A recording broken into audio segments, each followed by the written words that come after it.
Certainly in life, there are some days we'll never forget: marriage, birthdays, anniversaries.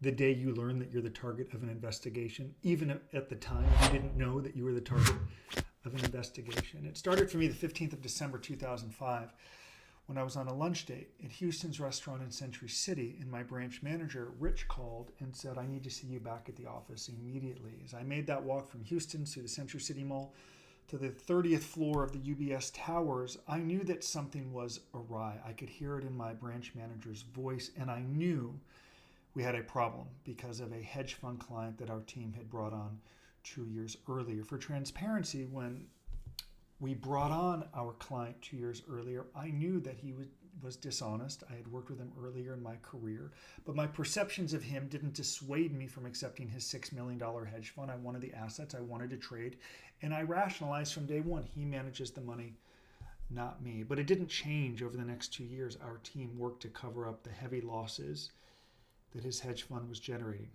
and it was time to pay the price. When I walked into my branch manager's office, he asked me to sign my name 8 times on this document that I'll put up here. And as I'm signing it, I'm looking around his office and I see my partner Kenny, our assistant Kate, who had begun to date Kenny. That was a problem. 2 compliance managers who are really off their game because they knew they never should have allowed it to get to this point. And my branch manager, who begins to kind of distance himself from this client. Who is this? Keith, Kenny, who is this guy again? Everyone kind of begins to run for cover. So as I'm signing my name, I finally begin to ask myself, what the hell am I signing? Now that day, an accountant who worked with an investor of my client's hedge fund faxed a document to my branch manager. And on the cover of that fax, it said, "Is this true?" The big question mark. And apparently, I later learned that when my client Keith would come into my office or Kenny's office, he would leave the office and grab some UBS letterhead. And when he had clients who were concerned about his performance, he would send a letter to his investors on UBS letterhead. Of course, he did not work at UBS. He was a client of ours. He had his own hedge fund. He would send a letter to his investors on UBS letterhead and forge my name, Justin Paperny, Vice President. So my manager wanted to see if I had actually signed that document, and I did not. Once I saw that it wasn't my signature, I tried to take the high road. We can no longer work with this person. We've immediately got to fire him. This is not good for our brand and business. Where do we go next? Ethically, I can't work with this person anymore. And my branch manager said, "Would you be open to coming in to speaking with UBS corporate counsel the next day?" Now, I'm 49 now. At the time, I was 29, and I didn't, almost 30, and I didn't fully understand the cynicism of the system, that UBS's goals might not necessarily align with mine. And I figured we're on the same team because we had been involved in covering up this fraud for so long, letting the commissions continue while he continued to lose money. So I figured we were all aligned. So the next day, I went into interview with UBS corporate counsel for about 9 hours. And at the end of 9 hours, apparently it didn't go well, because my branch manager said to me, "We don't want you to come in until this issue is resolved." I'm like, "Well, what about Kenny, my partner?" "Don't worry about Kenny." "Well, what's happening to don't worry about them. Don't come in until this issue is resolved." So I left and I went home. And over the next 3 weeks, not a lot happened other than my client Keith calling to apologize for sweeping me into this mess. My partner Kenny is still at UBS, has his job kind of giving me a behind the scenes update of what's happening. Then for the first time, I heard Securities and Exchange Commission, civil lawyers, lawsuits. And I knew Securities and Exchange Commission was civil. I actually never thought prison at 29, almost 30, from the hills of Encino. I didn't know anyone who had been to federal prison, anyone who had gotten into trouble. I didn't understand the nature of this system, that UBS would be adverse to me, that my co-defendant would be adverse to me, that my partner Kenny would be adverse to me. But that's the way the system works. So as I continue on the first of 10 videos in this 10-part series of how I traversed the entire system from the beginning to end, I want you to assess, where are you right now in this process, and assess, what does your lawyer know about you? What does the prosecutor know about you? What don't they know about you? Well, how are you influencing them? What have you done since learning that you're a target to influence them in good or bad ways? Assess, analyze where you are, and then hold yourself accountable and say, "I can do better," or "I've done great. I'm going to continue." Because I can tell you in retrospect, once I learned that UBS didn't want me to come back after I interviewed with corporate counsel, Had I had a brain or been better informed or had white collar advice existed, I immediately would have retained a lawyer. Not only would I have retained a lawyer, I would have introspected and truly understood how my actions were criminal, even though I convinced myself I didn't do anything wrong, even though I blamed an aggressive corporate culture. Had white collar advice existed in 2005 and someone helped me understand the perception of a judge or prosecutor, I could have crafted a better plan, like working openly with the lawyer, but I did not. My partner Kenny did. Keith did. Now, when I say Keith did, it's because the FBI went to him unbeknownst to me. And they went to him in January 2006, about a month after this investigation began.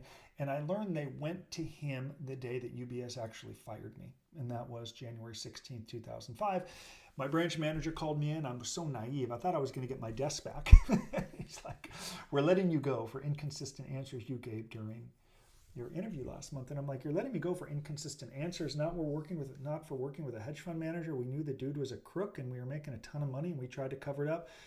They said, we're going to need your security card now. So I looked out his branch manager's office and I looked all the way down the hall and I saw two security guards, what are we talking about? Two security guards standing outside my office. They had already boxed everything up, my USC degree, the photos from the golf tournaments with celebrity clients of ours. And I made this walk of shame with everyone looking at me. People were like, dude, we'll be in touch. I'll call you. Nobody calls.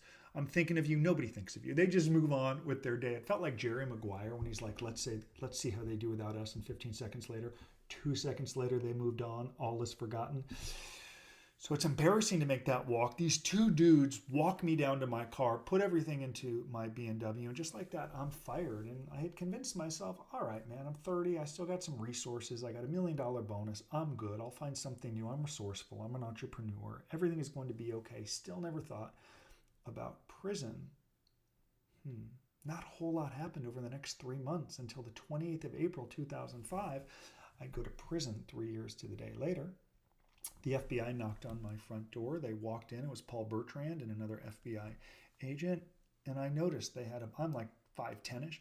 They had every email I'd ever sent as a Bear Stearns stockbroker and UBS stockbroker. They walk in, ask if they could discuss these emails with me and my conduct while working as a broker at UBS. And I'm a little off my game, to say the least. I never expected, having grown up in Encino, playing baseball at USC, working successfully as a stockbroker for many years, I didn't envision an FBI agent standing in my... That wasn't part of the life's trajectory yet there they were. I said, it might be a good idea to hire a lawyer or call a lawyer. They said, good idea. I did. And of course, the next big mistake I made was hiring the wrong lawyer, who I don't really think took the time to interview and ask questions. He was just kind of gullible and believed everything that I said, which isn't always a great idea if you're dealing with a white-collar defendant, not because we're necessarily had bad intentions, but because we don't really understand what we did. We don't understand the government's version of events. So what a lawyer needs to do, either you provide the content if you've introspected and you've developed it, or they can help you develop it together. They need to understand, what does the prosecutor think? What other stakeholders, like my partner Kenny or my co-defendant Keith, giving them that doesn't align with my narrative? What does align? Because we all have an agenda to try to get the best outcome possible. So when I hired this lawyer, he didn't probe, believed everything that I said. And when I went to meet with the FBI a month later, suffice to say, I was not ready. I'll tell you, a lot of the business our team receives is after something bad has happened. And not even just like the indictment. You think like the indictment alone would compel someone to act. No, you think like pleading guilty alone would compel someone to act. No, you think like watching interviews we do with federal judges will compel people to do what a federal judge tells you to do. No. Our weekly webinar on Monday at 1 p.m. Pacific, 4 p.m. Eastern, I'm actually going to share like 8 to 10 excerpts of things we've directly heard from judges on a YouTube video. I'm going to play what the judge said and we talk about it. I'll talk about it. But even then, people hear it. They're like, it doesn't apply to me. I'm different. I'm unique. I'm cooperating. They've caught 10 cases because of me. I've paid all of the money back. You don't understand. I didn't have bad intentions. They're going to see that. Some people convince themselves that what federal judges say might not be applicable to them. And I'll acknowledge that could have been the case with me had white collar advice existed. I could have been the dude to watch these videos and been like, this guy's okay, rambles. He's lost hair over the last 6 years. I can see he's grown a family, successful enough, I guess. His stuff is good for other people, not me. I might have been that dude.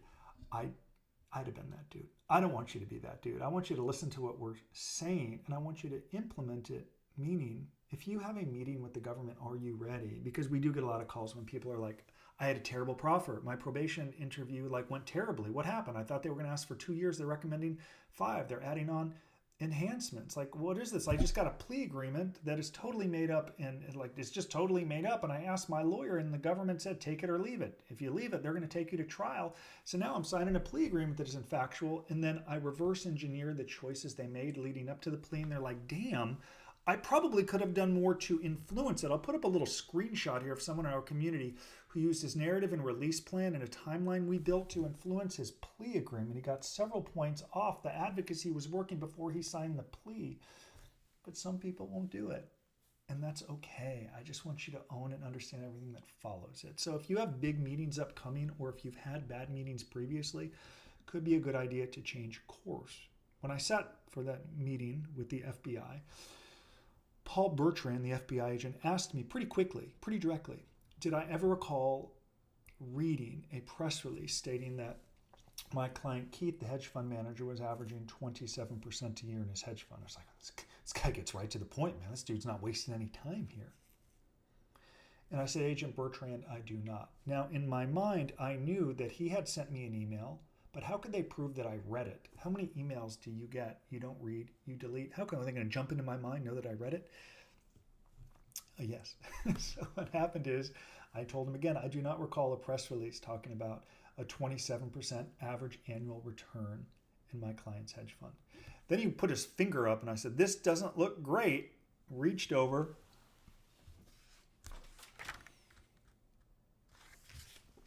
pulled out a piece of paper, and he asked me to read it. And I read it. The reason I'm not doing this video live is because I like to show the evidence behind it. In this email, I was arguing with my client, and I had said to him, I love the press release talking about your hedge fund and the 27% average annual return. Who are you to judge?